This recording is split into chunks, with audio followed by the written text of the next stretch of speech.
Lipscomb wins their home opener 73-50 over Shorter after leading by only 3 at halftime. Put together a final 20 minutes, the third and fourth quarter. Justin, big for the Lady Bisons. Justin and John Seaman here courtside in Nashville, and really just almost the tale of two halves. Yeah, it really was, and part of the reason it was a tale of two halves is the lady joining us across the way, Jordan Pete. Fantastic game for you. Career high 17 points tonight. And Jordan, just kind of walk us through this game. Played 2 games on the road already coming home. Maybe a little bit of jitters there that first half. It looked like you guys were getting the shots in the first half. They just weren't falling for you. What was the message at halftime from Coach Sumsky? Well, it starts for defense on us. So we knew that we weren't making our shots, but our shots were going to come. They were going to eventually fall. We just had to sit down on defense first. Did the buzzer beater at the end of the half give you a little momentum when you went to the locker room? Yes, it did. In a game like this, there were a lot of just drives that opened up to the bucket along with some outside shot. But when do you start feeling that you're going to be able to score? Does it come to you at any special time, or you just hit one and then say, hey, I'm going to be able to just keep taking it to the rack and get it? Yeah. That's kind of what happens. Also, it starts on defense. I think once we get like a shot clock violation or a steal, the offense just comes more natural. Lost the first 2 games on the road, but now you win this one at home. Can you start to feel this team gelling together after 3 games? Yes. Losing those 2 games, it was a learning lesson. I think that made us better, a lot of aspects.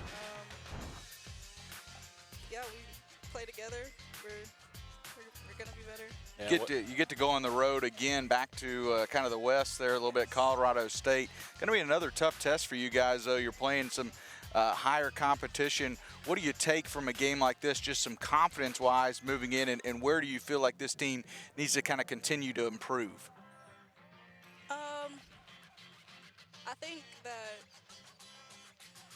we need to improve in just our communication overall. I think sometimes we have those little dry spots where we kind of slip up and don't communicate as well, especially if we're not doing all the little things that matter. So working on that, that's a big part. Jordan is a freshman out of St. Louis, Missouri. And Jordan, you had last year here that you got to play, didn't count. How important was that to put some time in to be ready now to just be a freshman again? Oh, very important. I feel a lot more confident coming out here. I feel like I've been here for a long time. Well, congratulations on a career high tonight, 17 points, 7 of 11 from the field, including a couple of 3-pointers and 2 rebounds tonight. Congratulations on the win. Thank you. Jordan Pete with us, the freshman out of St. Louis, Missouri. Let's take a look at the Tarkington and Harwell listing of the game. And, Justin, it really flipped the script going into the third and fourth quarter. Lipscomb ends up shooting over 45%. Out-rebound them 52-41. Look at the assists, 10-4. And then in 3-point shooting, you've got Shorter shooting 6 of 21, while Lipscomb shoots 5 of 19. But the dominant factor in this one was the points in the paint here tonight. Lipscomb with 48 points in the paint, only 14 for Shorter. A big thing that led to this victory here tonight as Lipscomb wins it, their first win of the season. They go to 1-2 on the year, winning it 73-50. We should be joined across the way by Lipscomb head coach Lauren Sumsky. Coach, congratulations on the win tonight. Thank you. We appreciate it. Second half, first half, they were a lot different. You must have really fired them up at halftime. I don't know about that. I mean, honestly, we were just talking about the same things. There was a lot of execution stuff and just cranking it up. We know that midweek games can be midweek games, and I thought we got out to a really slow start. So credit to the young ladies for coming out and being a lot more competitive in the second half. Talk about cranking it up a little bit. I thought one of the things that was impressive tonight is you weren't necessarily defensively forcing a lot of turnovers, but you were still able to get up-tempo in your offense, still able to get some fast break looks, and that's got to be nice for you to be able to create tempo without necessarily creating turnovers. I know you want the turnovers, but even off of a missed shot or even made shots, you were still creating pretty good tempo. For sure. We would like to normally get to 70 possessions, and we got there tonight, but just being a little bit more consistent with how we're pushing the ball up the floor creatively and running our lanes hard and things of that nature. But it starts with defense, and we gave up too many second shots this evening, so that's something we'll address and work on moving forward. Had some players play tonight that didn't play in your first two games. A lot of players played as you got the big lead toward the end, but I thought the bench early got you back the way you wanted to go in the first half.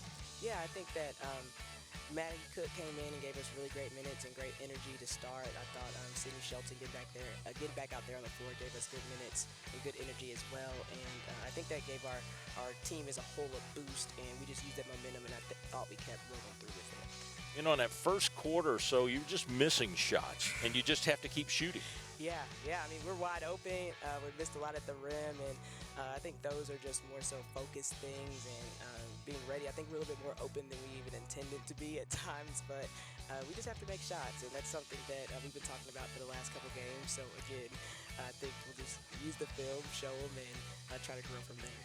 First trip out west didn't go maybe as planned. Now you get another chance to go back out there to Colorado State. You know that's going to be a big test as well, but kind of, what are you learning about your team so far, and kind of what's the message going to be going into that Colorado State game?